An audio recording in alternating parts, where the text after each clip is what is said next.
Hello all, this is Brent Bruce over at Network Funding. I wanted to reach out and talk to you just a minute about a thing called collateral underwriting, which is something that is becoming more of a factor in the assessment of value on properties.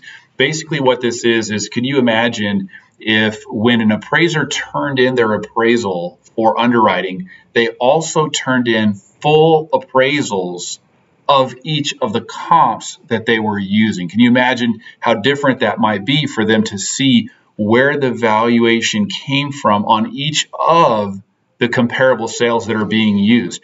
Well, Fannie Mae has been trying to make that happen for some time, but it just seems almost impossible to really make that work. So what they've done is they have had a system called collateral underwriting, which is where since 2011, we've been required to input specific codes and data about a property when the appraisal goes in for review through underwriting. So the system uploads all these codes and collects data on each of the homes that are sold.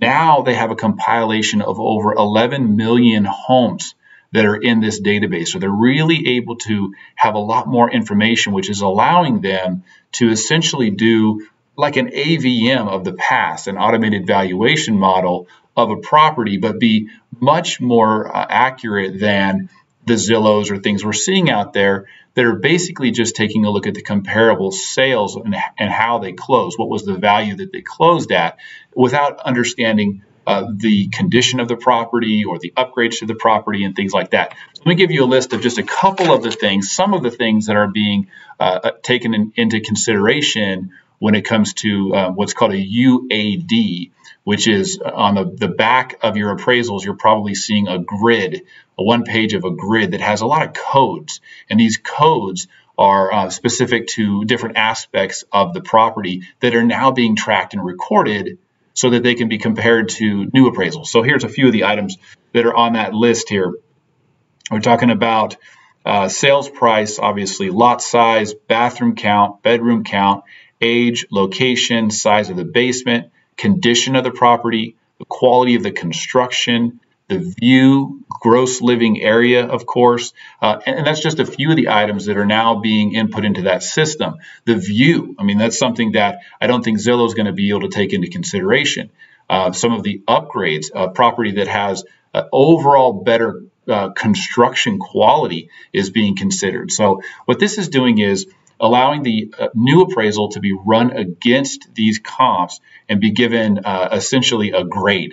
And we want the grade to be as low as possible on a scale of 1 to 5. We want the grade to be a 1 if possible, which means that the accuracy that the appraiser, the value that the appraiser has come up with fits the overall expectation of this engine, this collateral underwriter, which then allows the lender to feel more comfortable with the value that has been produced by the actual personal appraiser.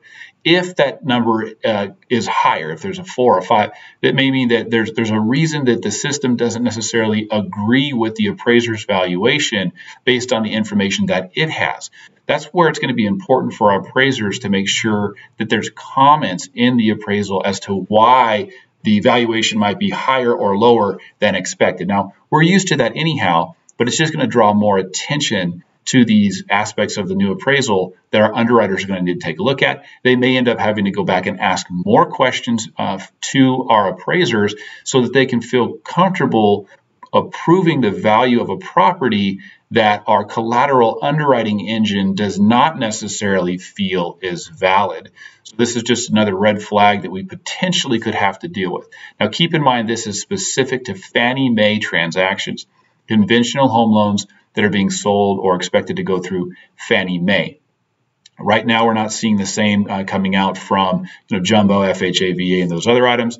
Possible in the future. We just want to make sure you know about it so that if at one point you hear from me and I say, ooh, we've got a problem with this appraisal because the collateral underwriting engine doesn't agree with the value that the appraiser has given us, and we're going to need to combat that. So that's just something else we're dealing with in the lending world right now that I thought you should know about. If you have any questions, let me know. As always, my information is below it here on the video. Be sure to subscribe to my channel so you get more updates on this and other topics. Brent Bruce at Network Funding. Thanks for watching.